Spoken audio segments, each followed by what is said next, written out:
Continue to focus on the coronavirus pandemic here on Eyewitness News at 9. We're also focusing on your concerns and questions about the virus.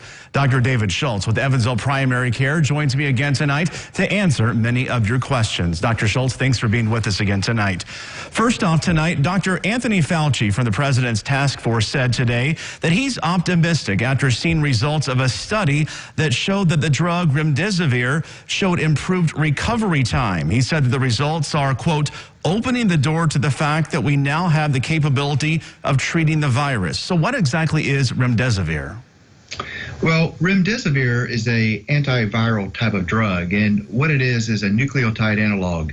What that means is it inserts adenosine into the sequence of RNA in the virus. What that does is it affects the viral replication, and in doing so, stops the growth of the virus. That allows your body's immune system to fight it off successfully and hopefully limit some of the problems that your body can experience from it.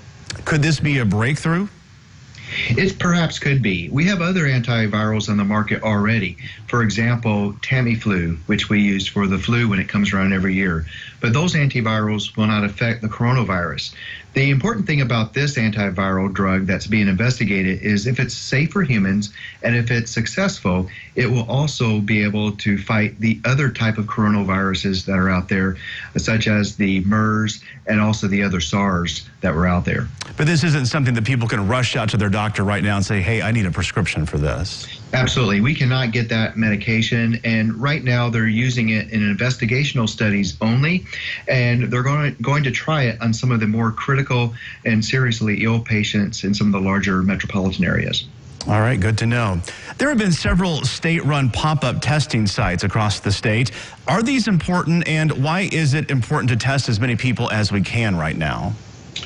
Well, Brandon, these are helpful because there's only so many test sites available, and the more testing we have, it identifies those who have the virus, and in doing so, we can isolate those individuals better than if we didn't have the testing available. So by identifying more individuals who are positive, we can hopefully separate those from those who have not had the virus and then lead to less spread of the disease.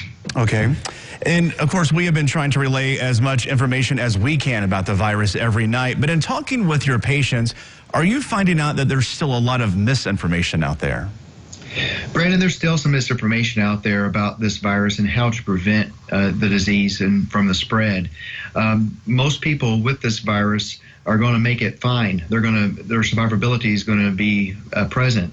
But the problem that we're having right now is individuals not realizing how much isolation that you have to do when you have the virus. This is not like a regular common cold where you can just cover your mouth and not pass it on. It's more contagious, and it also can be spread through the air. So in doing so, if you have this virus, you really do need to isolate and quarantine yourself appropriately. And then good hand washing is very, very important. And I think of all the things that's happened during this viral epidemic, I think some of the personal hygiene issues have been addressed, and more people are washing their hands than ever.